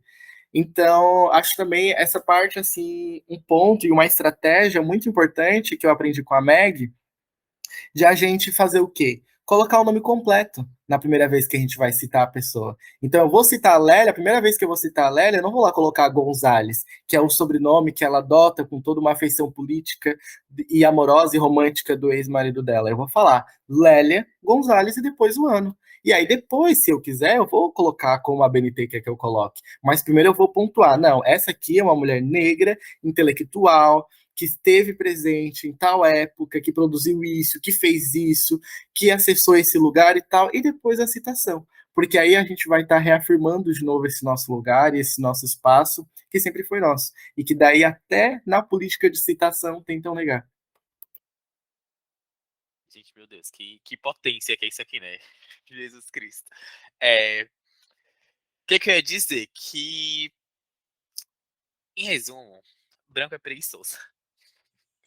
E assim, ó, uma das coisas que eu tava falando com o Douglas essa semana sobre o mestrado, que essa semana, na terça-feira, acabou a matéria chamada Teoria Crítica dos Direitos Humanos, no mestrado em Direitos Humanos.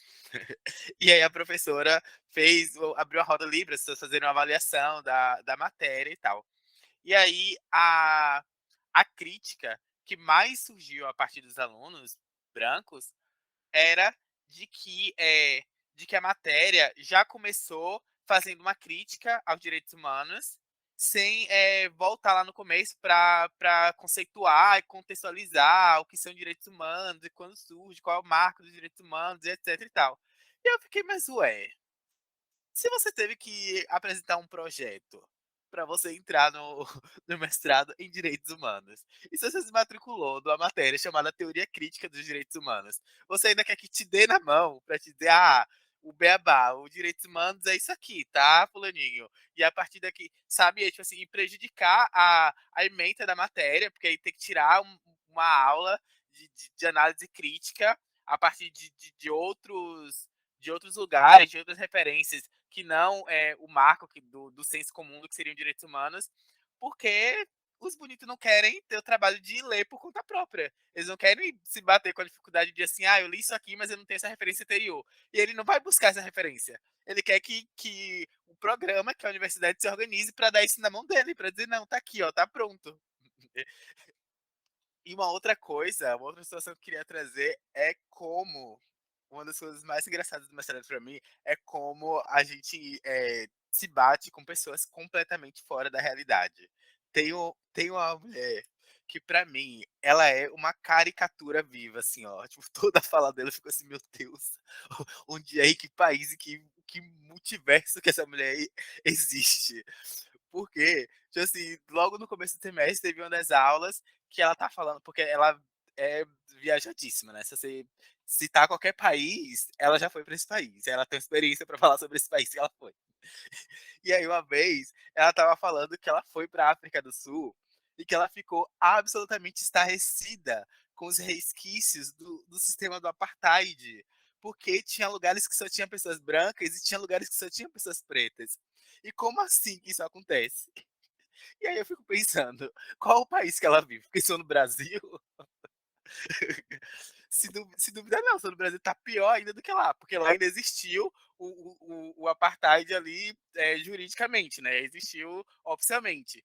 E aqui nem precisou. Tipo, a situação racial daqui é tão pior que nem se precisou você positivar e dizer, ó, vai estar um do lado e um do outro. Que já é assim. E aí nessa última aula também, a professora estava falando sobre os eventos para a gente se inscrever e tal, para participar, para buscar. E aí surgiu um evento que é de Universidade de Coimbra, cuja taxa de inscrição é R$ 500. E aí as pessoas começaram a falar, nossa, mas é caro, ainda mais que é um evento online e tal, paga R$ 500. E aí ela pegou e levantou a mão e disse assim, não, gente, mas assim, a gente pensa que é caro, mas se parar pra reparar, não é tão caro assim. Porque um final de semana a gente vai no restaurante ou vai no shopping, compra uma roupa e a gente gasta esse valor. E eu fiquei assim, meu Deus do céu. Tipo assim, pelo menos ser esse lado bom, sabe? Porque em que outro momento eu ia conviver com uma pessoa tão descolada da realidade, se não no mestrado? Nossa, isso me leva para outros lugares, assim. Primeiro que eu vou fazer um alto jabá, porque, de novo, né, eu concordo com o Douglas que a gente muitas vezes está preso a esse CNPJ, mas, de novo, como é importante a gente estar dentro desses espaços também. Então, tem um evento de moda que ele é muito famoso e que eu, que sou uma pessoa trans, e uma amiga sapatão, propusemos um GT nesse evento para falar de dissidências sexuais e de gênero e moda. E o nosso GT foi negado no evento. Aí, assim, para se vingar, o que a gente fez? A gente criou o nosso próprio evento, que chamou Evento Bafo, Moda e Dissidências Sexuais e de Gênero. E nesse evento a gente chamou todas as pessoas para publicarem artigo, que fossem ou não acadêmicas. Teve um que foi bem engraçado, porque a gente pedia mais ou menos um formato, né, de proposição de artigo. E aí a última coisa, a gente concedia um template, e aí tinha lá no final do template referências bibliográficas, né? E aí a pessoa colocou minhas experiências. E foi incrível, assim, tipo. E a gente tá se propondo, talvez demore mais do que o imaginado, mas para sair um livro, justamente para que a gente possa conceder a possibilidade dessas pessoas que não têm necessariamente uma formação acadêmica, mas têm trabalhos interessantes para apresentar e relatar, possam ser publicadas, né, no formato de relato de experiência mesmo. E pensando também nessas formas de citação, uma coisa que eu acho interessante, que são estratégias também antimachistas, antirracistas, né, para além do nome completo, que a gente fez esse formato no Bafo também, né? Que pessoas pretas a gente coloca em negrito, pessoas trans a gente coloca em itálico, sempre as pessoas com nome completo, né? Enfim, abrindo também a possibilidade de que outras minorias, né, ou movimentos sociais e políticos também façam, né, determinem uma marcação para si e comecem a usar essas marcações na citação. Mas justamente isso, assim, quanto é importante a gente acessar esses conhecimentos. E embora aqui seja, né, um podcast que fala sobre questões raciais, marcadamente questões pretas, é importante também a gente pensar em outras experiências mesmo de fazer ciência, né? Então, a academia indiana e o movimento feminista indiano é muito interessante. O movimento indígena também, feminista, é muito interessante. Até o movimento transindígena também é muito legal. Enfim, né? Uma galera muçulmana aí, umas feministas muçulmanas que estão escrevendo. E outros saberes também, né? Que não seja necessariamente das pessoas pretas, mas que a gente também tenha um posicionamento político não branco, né?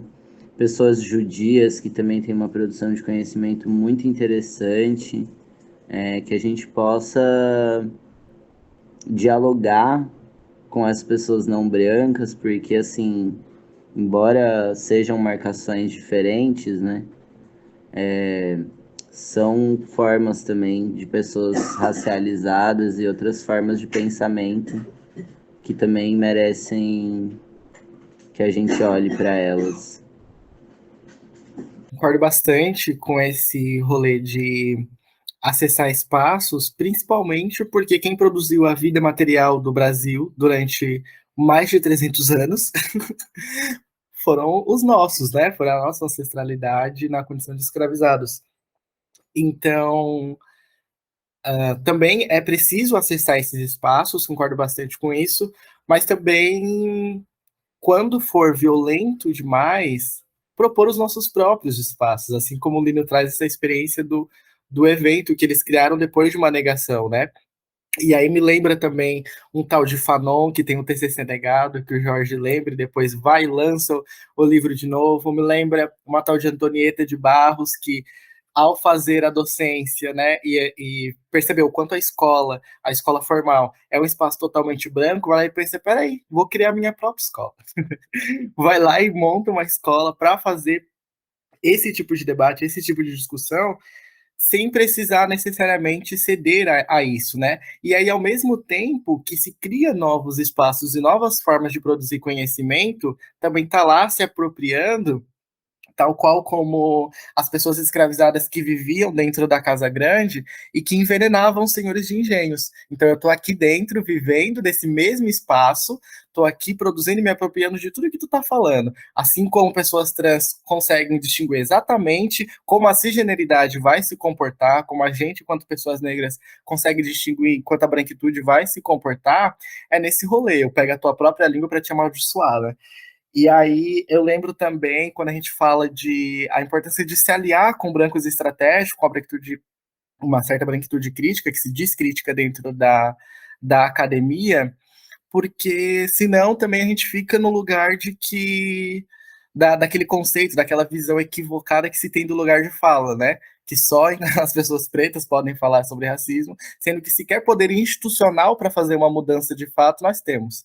Sequer poder simbólico para fazer qualquer tipo de reivindicação nós temos. Então é necessário, e também eu acho importante a gente pensar e analisar muito bem essas alianças que a gente vai fazer, né?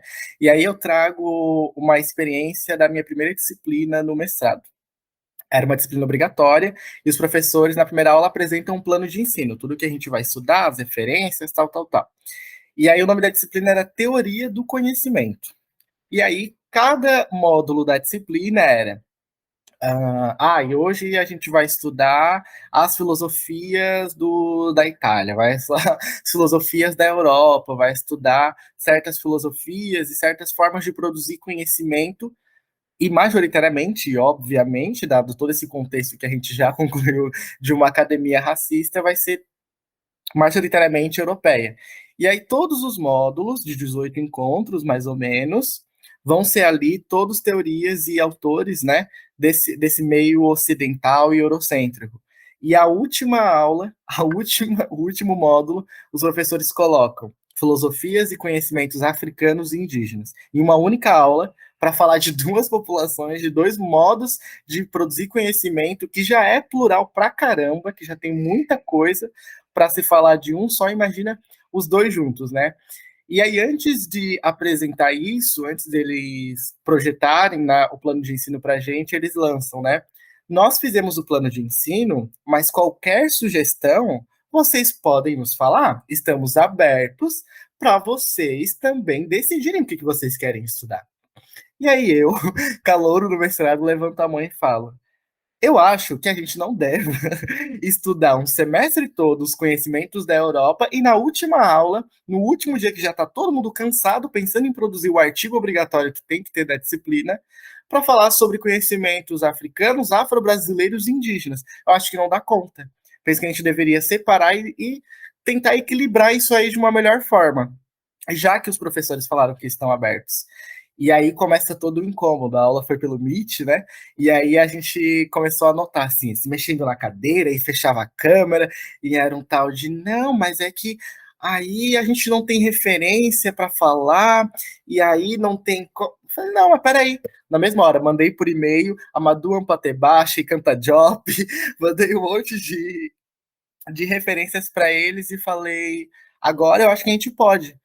Aí, beleza. Aí, nossa, aliados receberam, depois de todo o desconforto, toda uma história e todo um convencimento que a gente tem que fazer falando a língua deles, porque se tu chega lá e fala, e aí, como é que fica? Como assim eu não vou ver o meu povo na teoria do conhecimento? A gente não produz conhecimento? Não pode chegar assim diretamente, né? Tem que ser toda uma conversa para ir convencer, porque senão tu também tu é colocado no lugar do escandaloso, do raivoso, do militante, e nananã. Aí chega depois na hora de dividir os módulos e os seminários de cada aula, eles vão lançar, né? Ah, já que tu propôs a gente alterar esse módulo, quem sabe tu não faz esse seminário pra gente? Tu não fala sobre isso pra gente. Então também é um pouco disso, né? Uma branquitude aliada até que ponto, né? Até que ponto a gente pode contar com essas pessoas? Porque de fato, sem dúvida nenhuma, tiveram pessoas brancas aliadas durante o meu processo e da minha trajetória acadêmica que foram importantes, sobretudo, para fazer essa ponte de barreira mesmo, de ficar e me blindar de algumas violências que vinham da coordenação, que vinham da reitoria, da diretoria de ensino, e que eles se colocavam ali na frente. Mas quando a gente vai mexer nos privilégios, nas estruturas de poder e tentar equilibrar essa estrutura de poder, aí não, aí o antirracista, o decolonial, daí já não está mais ali presente, né? Então é um pouco disso, assim, também. Às vezes a gente conta com essas pessoas e cai numa presepada, cai numa cilada, assim, que acaba, às vezes, até a gente nem tendo forças mais para reivindicar. Porque, poxa, daí fica no lugar do favor, né? Porque daí a forma com que eles falam, com que eles vão se comportar, é como se estivessem fazendo um mega favor pra gente. Nossa, o Douglas falou ali na disciplina que precisa incluir mais, então tadinho, né? Eu vou incluir, eu vou colocar ali. Sou aliado, mas até aqui, até essa vírgula. Depois disso, meu filho, tu que lute, vai estar lá sozinho. Era isso. Não, e aí vai falar assim, ai gente, povo invejoso, né? Eu sou invejoso pra caramba, por quê? Gente, nunca fui até o Paraguai, sabe? Aí todo mundo vai pra Europa, vai pros Estados Unidos, eu morro de inveja, quero ir pra lá também. Aí, a outra coisa, teve uma vez que, tipo, tinha uma pessoa que foi minha caloura na, na universidade. Eu não sei nem se foi só, tipo, se era da turma da Verde, assim. Eu acho que era até uma turma pra frente. E eu lembro que eu tava tentando passar no doutorado e a pessoa, tipo, defendeu o doutorado na Europa ou nos Estados Unidos, eu não sei. Que era um tempo menor, digamos assim, né? Que é um tempo, acho que são 6 anos, 5 anos ou 4 anos, enfim. E aí a pessoa tinha defendido e, enfim, tinha entrado na universidade depois de mim. E aí fez um post agradecendo o pai, agradecendo a mãe e agradecendo todo mundo por aquele momento tão especial na vida. Eu pensei, gata, sabe? Tipo, tu não pra pensar em nenhum segundo, agradeço por ser branca. Agradeço por ter tido todos os privilégios que a riqueza e a branquitude me proporcionou. Aí a gente é invejosa, sabe? Por quê? Por que que eu não deveria querer fazer um doutorado na Europa? Mas não cheguei nem até o Paraguai. História tem o seu fim, ponto. Aí, pra mim, o Akane é isso aqui, tá? Pra mim, o episódio perfeito do Akane é isso aqui. Que cada fala dava mais uns 2 episódios. E a gente traz aqui, joga tudo isso, enfim. Enfim, falando mais uma vez, pra mim isso é quilombo, pra mim isso é potência, pra mim isso é produção de conhecimento, e que pese eu não esteja com a minha cervejinha hoje. E, enfim, espero que quem está aí ouvindo do outro lado, mais uma vez, se sinta parte, se sinta acolhido, se sinta como a gente está se sentindo aqui, e que leve essas reflexões que a gente traz aqui, que reflita com a gente, né? Porque a gente não está aqui para trazer solução de nada.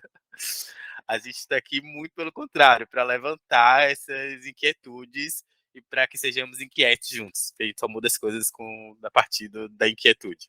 E Por fim, agradecer a presença maravilhosa do Douglas, que falou horrores, era isso que a gente queria. O convidado que a gente gosta é assim mesmo, tá?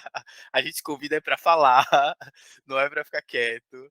E é isso, amigo. Muitíssimo obrigado e vamos pensar já nos próximos convites, nos próximos temas, né?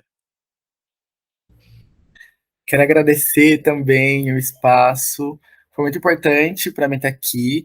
Eu, desde que o Akane começou, quis fazer parte, fiquei incomodando o Jorge. Quando vão me chamar? Quando vão me chamar? Quando vão me chamar?